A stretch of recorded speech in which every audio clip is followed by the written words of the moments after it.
तर ह्या वाचनावरून जे यवनाचे पहिले पत्र आहे, पहिला अध्याय 8वं वचनावरून आपल्याला काय कळतं की आपण खरंच सत्यात वागतो का? की आपण खरंच देवाला घेऊन चालतो का? जर आपण देवात आहे, तर आपण पापात आहोत का? पहिला प्रश्न हा प्रश्न आपण स्वतःला विचारायला पाहिजे की आपण जर देवाची आराधना करतो, देवाचं वचन पाळतो, लोकांना देवाबद्दल सांगतो, ज्ञान देतो त्यांना की आपण वचन वाचायला पाहिजे, आपण बायबल वाचायला पाहिजे, आपण हे नाही करायला पाहिजे, आपण ते नाही करायला पाहिजे, पण आपण स्वतः काय करतोय? आपण स्वतः काय करतोय त्याची आपल्याला जाणीव आहे का? वचन आपल्याला हेच सांगतं की आपल्या ठायी पाप नाही असे जर आपण म्हणत असलो तर आपण स्वतःला फसवितो. आपण देवाचे आज्ञा इथंच मोडतो. आपण म्हणजे आपण स्वतः सगळ्यांना ज्ञान देतो, पण आपण आतून कसे आहे? दोन तोंडी आपण राहतो. पण आपल्याला ते दोन तोंडी नाही राहायचे. आपल्याला देवाच्या वचनाद्वारेच आपल्याला चालायचं आहे. जर आपण बघितलं 6व्या वचनापासून बघितलं त्याच्याबरोबर आपली सहभागिता आहे. जर असे जर आपण म्हणत असलो पण अंधारात चालत असलो तर आपण खोटे बोलतो, सत्याने वागत नाही. काय सांगतं वचन? आपण अंधारात चालत आहो. जर आपण म्हणत आलो असलो आपली सहभागिता येशू ख्रिस्तामध्ये आहे, जर आपण म्हणतोय की नाही माझा विश्वास आहे, येशू ख्रिस्त पुन्हा येणार आहे, मी प्रार्थना करतोय, पण पुन्हा चर्चच्या बाहेर गेल्यानंतर आपण काय करतो? आपल्या तोंडात तेच शब्द असतात. पुन्हा बाहेर गेल्यानंतर शैतान कार्य चालूच असतं. पण आपण सुधारणार कधी? त्याच्यापेक्षा मग तुम्ही पापी, तर मग तुम्ही पापीच राहा. तुम्ही देवाचे वचन का सांगता? लोकांना तुम्ही ज्ञान नका देऊ ना की बाबा तू असं कर, तू तसं कर. आणि पण आपण आपल्या मनाला विचारा ना, आपण काय? आपण जर बदललो तेव्हाच तर जग बदलणार. आपलं जर एन्व्हायरमेंट आपल्याला बदलायचं असेल तर पहिलं आपल्याला स्वतःला बदलावं लागेल. जर आपण स्वतः बदलणार तेव्हा आपल्या आजूबाजूचे लोक बदलणार, आपल्या घरातले लोक बदलणार. जर कसं एक जो मेन माणूस आहे घरातला, तो जर हेड माणूस जर तो बदलला तर मग घरातली त्याची बायको बदलणार, त्याचे मुलं बदलणार, एन्व्हायरमेंट चेंज होऊन जातो. फक्त प्रार्थना करणं, फक्त वचनं वाचणं तसं नसतं. आपला स्वभाव कसा आहे, वचनाद्वारे बायबलद्वारे आपण चालतो का, ते महत्त्वाचं आहे. पुढचं वचन सांगतं, पण जसा तो प्रकाशात आहे तसे जर आपण प्रकाशात चालत असलो तर आपली एकमेकांबरोबर सहभागिता आहे आणि त्याचा पुत्र येशू याचे रक्त आपल्याला सर्व पापांपासून शुद्ध करीता. परमेश्वराचं येशू ख्रिस्ताचं रक्त आपल्याला सर्व पापांपासून शुद्ध करीता. पण त्या गोष्टीवरती आपला विश्वास आहे का? त्या गोष्टीवरती आपला विश्वास आहे का? ते पळसे तर वचन तेच सांगतं की आपला विश्वास परमेश्वरावरती ठेवणं किती महत्त्वाचं आहे. आपल्याला त्याच्या वचनाद्वारे चालणं किती महत्त्वाचं आहे. परमेश्वराचे शिष्य जे होते 12 शिष्य असेच नव्हते पवित्र. सगळ्यांनी खूप काही पाप केले होते, पण येशू ख्रिस्तांनी त्यांना निवडलं. आपलं पण एखादं डार्क साईड परमेश्वराला माहिती आहे की नाही, हा मनुष्य इतका पापी आहे, पण तरी तो आपल्याला निवडत आहे. आजचा या दिवसाला सुद्धा तो आपल्याला एक संधी देतोय. त्या संधीचा उपयोग आपण करतोय का, त्या आपल्याला जाणून घ्यायचं प्रियांनो. आजचा जे संधी आपल्याला परमेश्वराने दिलेली, तो आपल्याला हाक मारतोय, आपण त्याचं ऐकतोय का? आपल्या बाजूला फक्त सैतानाचा शिल्ड निर्माण झालेली आहे, सैतानचा कवच आपल्या बाजूला निर्माण आहे, त्याचा आवाज आपल्याला ऐकूच येत नाही. फक्त या शाबाताच्या दिवशी शाबात आहे, प्रार्थना करा, घरी जा, वापस आपलं तेच रडगाणं चालू होऊन जातं, आपलं तेच वावरणं चालू होऊन जातं, आपलं तेच मित्रता, आपलं तेच लोकांसोबत राहणं चालू होऊन जातं. बदल कधी होणार?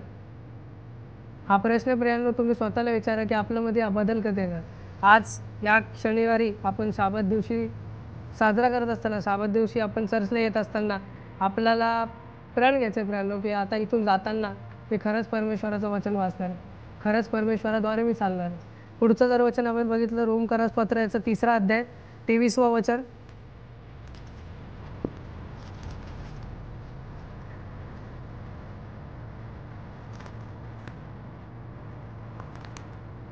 रोमकारास पत्र याचा 3रा अध्याय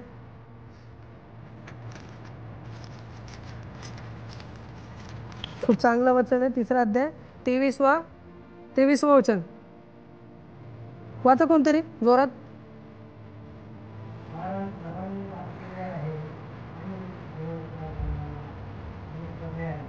24वा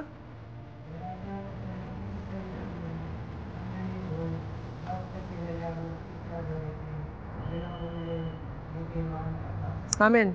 23वा वचन सांगतं, कारण सर्वांनी पाप केलं आहे आणि ते देवाच्या गौरवाला उणे पडलं आहे. परमेश्वर जे आपल्याला देणार होता ते आता आपल्याला भेटणं बंद झालेलं आहे. परमेश्वराने आपल्याला सार्वकालिक जीवन पहिलंच प्राप्त केलं होतं. पहिलंच त्याने आपल्याला सगळं दिलं होतं. आदमाच्या टायमिंगला आदमाला सगळं दिलं होतं, पण त्यांनी पाप केलं. त्याच्यानंतर येशू ख्रिस्त आला. येशू ख्रिस्त आल्यानंतर येशू ख्रिस्तांनी आपली पापं त्या क्रूसावरती नेले. पण त्या गोष्टीची आपल्याला जाणीव आहे का? एवढे कोडे त्यांनी खाल्ले, आपल्यासाठी मरण पावला. काय गोष्टीसाठी तो मरण पावला प्रियांनो? आपल्यासाठी तो मरण पावला की नाही, जे पाप यांनी केलेले आहे त्यांना क्षमा करा आणि त्यांना नवीन जीवन द्या. तिथून आपली नवीन सुरुवात व्हायला पाहिजे होती, पण ती सुरुवात झाली का?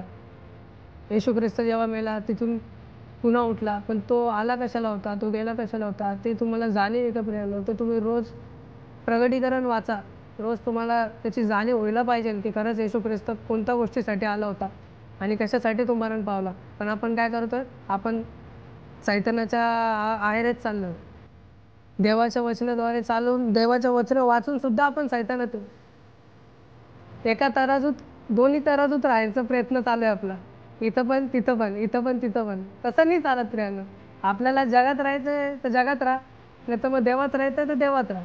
पण तुम्ही दोघं निवडणार तर ते चुकीचं आहे. ते मग तिथं आज्ञा मोडणं होत राहतं. तिथं सगळ्यात मोठी आज्ञा मोडणं आहे की देवात तुम्ही नाही. देवात असून तुम्ही लोकांना सांगता की मी देवात आहे, पण मी दाखवणार की आतून मी नाही आहे. पुढचं वचन आहे, अजून एक वचन बघू आपण. रोमकरास पत्राचं 6वा अध्याय 23वं वचन. 6वा अध्यायाचं पण 23वं वचन आपण काढू. सेम सांगते 3:23 मध्ये जे सांगितलेलं 6वं 23 मध्ये सुद्धा तेच सांगितले. कारण पापाचे वेतन मरण आहे, पण देवाचे कृपादान आपल्या प्रभू येशू ख्रिस्तामध्ये सार्वकालिक जीवन आहे. हे मी रिपीट वचनं का आणतोय?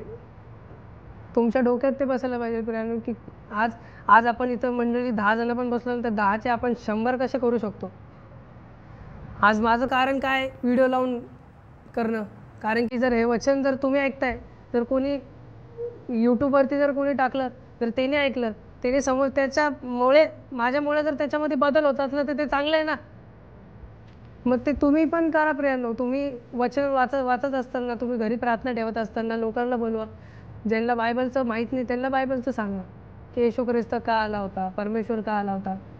तुम्ही प्रयत्न तर करा. तुम्ही प्रार्थना करणार तर समोरचा व्यक्ती विचारणार, तू प्रार्थना कोणाची करतोय? तुझा देव कोण आहे? पण त्याच्यासाठी पहिलं आपल्याला सत्य राहायला लागेल ना. आपण खोटं मनात ठेवून थोडी ना चालता येणार. चिडचिडपणा, त्याच्यानंतर शिव्यागाळ्या करणं, त्याच्यानंतर इथून बाहेर निघाले की डायरेक्ट आपलं पर्सनॅलिटी चेंज होऊन जाते. चर्चच्या बाहेर निघाल्यानंतर चर्चमध्ये जेव्हा तुम्ही आहे, जसं तुम्ही देवाचं वचन वाचताय, जसं तुम्ही देवाचं वचन ऐकताय, ते वचन सांगा ना बाहेर. हे वचनं मी तुम्हाला सांगितले ते बाहेर सांगा. कोणी ना कोणी तुमच्यामुळे तर एक जण चर्चमध्ये येईल. ती देवाची आज्ञा आहे की तुम्ही कोणाला तरी चर्चमध्ये आणा, कोणाला तरी त्याच्यामध्ये आणा. एकाला तुम्ही नवीन जीवन द्या. त्याच्या पुढचं जर वचन आपण बघितलं प्रियांनो, याकोबाचे पत्र 4था अध्याय 17 वचन. ते इफिस्किरासचे पत्र काढा पहिले. इफिस्किरास पत्र याचा 4था अध्याय 26 आणि 27. 26-27 सांगतं, तुम्ही रागावा परंतु पाप करू नका. परमेश्वराने येशू ख्रिस्ताने सुद्धा राग केला होता. जेव्हा त्याने बघितलं की चर्चच्या समोर जे काही चालू होतं, त्याने राग करून त्याने हे केलं होतं, पण पाप केलं होतं का? आपण त्या रागाच्या भरात पाप करतो प्रियांनो.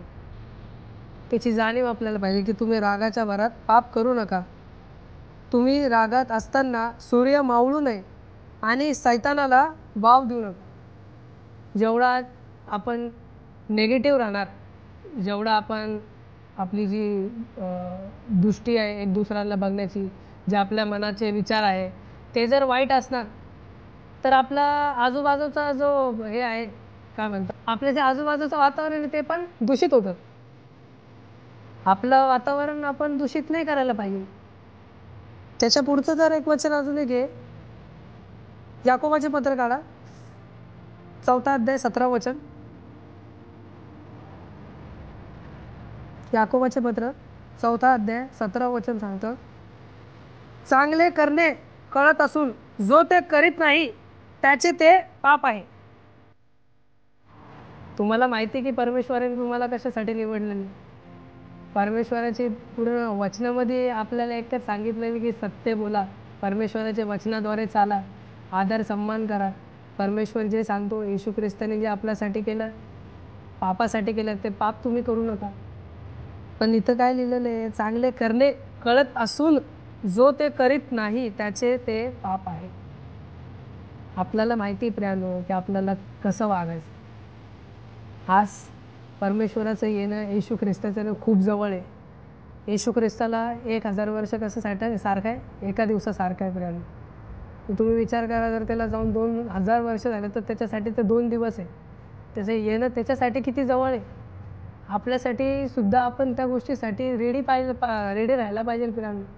आज आपण जे वचनं आपण वाचतो, जे वचनं आपण लोकांना सांगतो, त्या वचनाचा प्रभाव पहिला आपल्यावरती पडायला पाहिजे. त्याच्यानंतर ते लोकांना तुम्ही सांगा, लोकांना ज्ञान द्या.